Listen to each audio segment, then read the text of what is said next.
Hello, my friends. Happy Monday. Today, I'm going to be reading you chapters 66 through 70 in The One and Only Ivan. Now, in the previous chapters, we just learned that Ivan actually used to live in Mac's house with a lady named Helen. We learned that he was kind of treated like a little human baby, but he was definitely kind of clumsy when he broke all of those things in their house.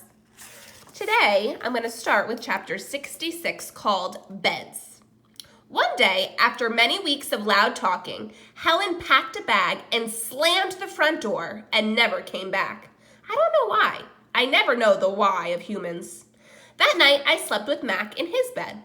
My old nests were woven of leaves and sticks and shaped like his bathtub, cool green cocoons. Mac's bed, like mine, was flat, hot, without sticks or stars. Still, he made a sleeping sound like the rumble of my father used to make when all was well. A sound from deep inside his belly. I think it's a snore. My place. Mac grew sullen. I grew bigger. I became what I was meant to be. Too large for chairs, too strong for hugs, too big for human life. I tried to stay calm, to move with dignity.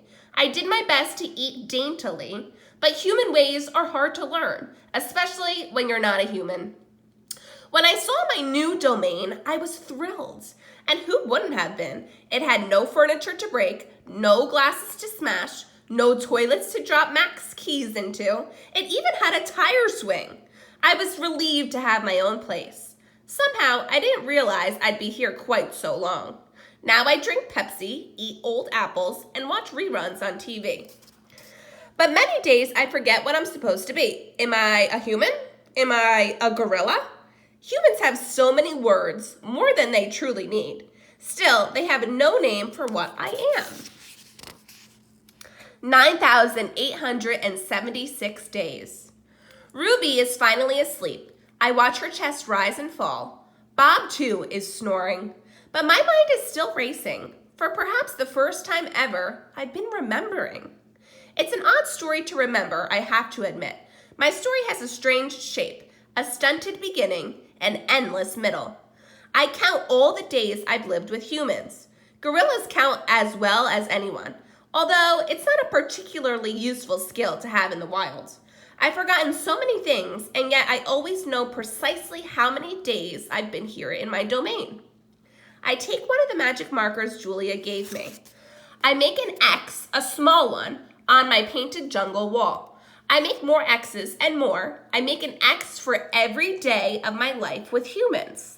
My marks look like this. The rest of the night, I mark the days, and when I am done, my wall looks like this. It's a lot of days.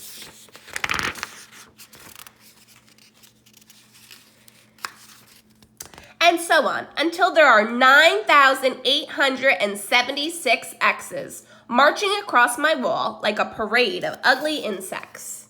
A visit. It's almost morning when I hear steps. It's Mac. He has a sharp smell. He weaves as he walks. He stands next to my domain. His eyes are red. He is staring out the window at the empty parking lot. Ivan, my man, he mumbles. Ivan. He presses his forehead against the glass. We've been through a lot, you and me. A new beginning.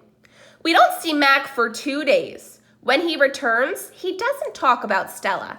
Mac says he is anxious to teach Ruby some tricks. He says the billboard is bringing in more visitors. He says it's time for a new beginning. All afternoon and into the evening, Mac works with Ruby. Ruby's feet are looped with rope so that she cannot run. A heavy chain hangs off her neck. Mac shows her Stella's ball, her pedestal, her stool. He introduces her to Snickers. When Ruby obeys Mac, he gives her a cube of sugar or a bite of dried apple. When she doesn't, he yells and kicks at the sawdust. When George and Julia arrive, Mac is still training Ruby. Julia sits on a bench and watches them. She draws a little, but mostly keeps her eyes on Ruby. Bob watches too. He's hiding in the corner of my domain under Not Tag. It's raining outside, and Bob does not like damp feet. Ruby trudges behind Mac, her head drooping. Endlessly, they circle the ring. Sometimes Mac slaps her flank with his hand. Suddenly, Ruby jerks to a stop. Mac pulls the chains hard, but Ruby refuses to move. Come on, Ruby! Mac is almost pleading. What is your problem? She's exhausted, I say to myself. That's the problem. Mac groans. Idiot elephant. Idiot human, Bob mutters. Walk, Ruby, I say, although I know she's too far away to hear me. Do what he says. Walk, Mac commands, now. Ruby doesn't walk. She plops her rump on the sawdust floor. I think maybe she's tired, Julia says. Mac wipes his forehead with the back of his arm. Yeah, I know, we're all tired. He pushes Ruby with the heel of his boot. She ignores him. George looks over from the food court where he is wiping off tables. Mac, he yells, maybe you should call it a day. I'll close up. Mac yanks on Ruby's chain. She's as anchored as a tree trunk. He pulls harder and falls to his knees. That does it, Mac says. He brushes sawdust off his jeans. I am through playing around. Mac stomps off to his office. When he returns, he is carrying a long stick. The gleaming hook on its end is almost beautiful, like a sliver of moon. It's a claw stick. Mac pokes Ruby with the sharp point. Not hard, just a touch. I can tell he wants her to see how much it can hurt. I growl low in my throat. Ruby doesn't budge. She is a gray, unmoving boulder. She closes her eyes, and for a moment, I wonder if she might have fallen asleep. I'm warning you, Mac says. He breathes out. He stares at the ceiling. Ruby makes a huffling sound. Fine, Mac says. You want to play it that way? He draws back the claw stick. No, Julia cries. I'm not going to hurt her, Mac says. I just want her attention. Bob snarls. Mac swings.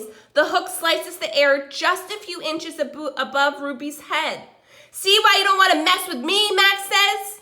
He draws back the claw again. Now move! Ruby jerks her head, flinging her trunk toward Mac.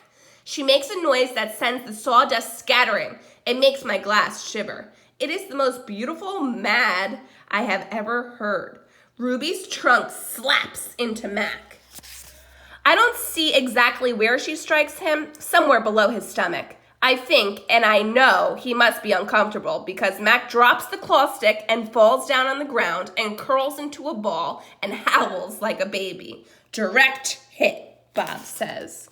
Good job, Ruby. All right, my friends. You are going to complete this page in your Ivan packet, chapters 66 through 70. Today's skill is to write to support an opinion. Do you think Mac's technique for working with Ruby will be successful? Why or why not?